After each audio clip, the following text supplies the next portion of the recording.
Welcome to the Daily JG Live. It's January 10th. Oregon and Auburn square off tonight in the national championship. I'm going to have a little bit of a different setup today. I'm going to run down through the topics that were used on Around the Horn by Tony Reality and Woody Page and all those guys, and give my take on the topics that they discussed. The first topic was Packers-Eagles. Everyone knows by now that the Packers picked up a win 21-16. Was it more about Rodgers or Vic? And I'm going to have to say it was more about Michael Vick.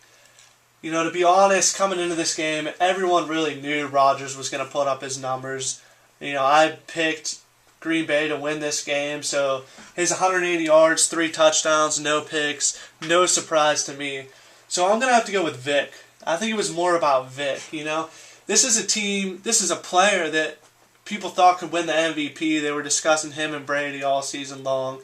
And this was a team that people thought could make the Super Bowl if they got hot in the playoffs. And for Vic to go out and complete just 20 of 36 passes, throw that game-ending interception, he had just 8 rushes for 33 yards. He did have a rushing touchdown, but Vic didn't do enough to win this game. You know, they stalled a couple times in the red zone, near the red zone, that led to missed field goals a couple of times.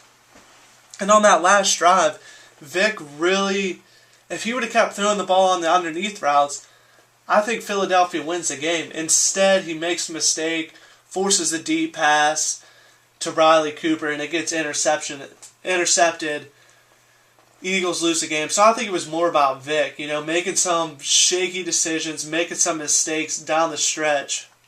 The next topic, the Seattle Seahawks. Who was the most valuable Seahawk in Saturday's win over New Orleans? I think the obvious pick here is Matt Hasselbeck. You know, I know that Marshawn Lynch had that big run. He had 131 yards on 19 carries, including that maybe the greatest run I've ever seen. But Matt Hasselbeck throwing for 272 yards and 4 touchdowns. He did have 1 pick, but let's focus on the 4 touchdowns. Matt Hasselbeck put this team on his shoulders and maybe played the best game of his entire life. You know, he completed the 2 big touchdown passes of 41 yards. He had a couple big plays to set them up in the red zone. And I thought Hasselbeck did a tremendous job. You know, and he helped open up the running lanes for Marshawn Lynch early in that game. So you gotta say Hasselbeck's the most valuable Seahawk in that win over New Orleans, which was a shocking win. You know, it always starts with the quarterback. It starts and ends with the quarterback. So if your team picks up a win that maybe they shouldn't have, or people didn't expect, all the credit has to go to the quarterback, which was Hasselbeck in this situation. Next topic, Jets, Colts. Do you buy credit to the Jets or do you blame the Colts? And this is another no-brainer to me. You gotta give credit to the New York Jets. I thought they did an outstanding job defensively. Rex Ryan, I'll admit I was wrong. I give him credit. He had a great scheme. You know, they were able to hold Manning in check, you know, but they were able to take advantage, you know, of Manning's weapons being out. And you got to tip your hat to Revis, who just shut down Reggie Wayne, just 1 catch for 1 yard. And the Jets were huge on 3rd and short. How many 3rd and shorts at the beginning of that game were they able to stop the Colts? And that was the difference in the game ultimately. You know, if they pick up a couple of those 3rd downs early, you know, they probably get some points on a couple of those drives. So the credit definitely has to go to the Jets. I mean, backs against the wall, when they were down there 1 point at the end, 14-13, you know, or 16-14 down 2, you know, I thought the game was over. I didn't think Sanchez could lead this team down the field and put points on the board, and he was able to. You know, the last play, the check off to Braylon Edwards, what a ballsy play by Sanchez. What a big play by Sanchez.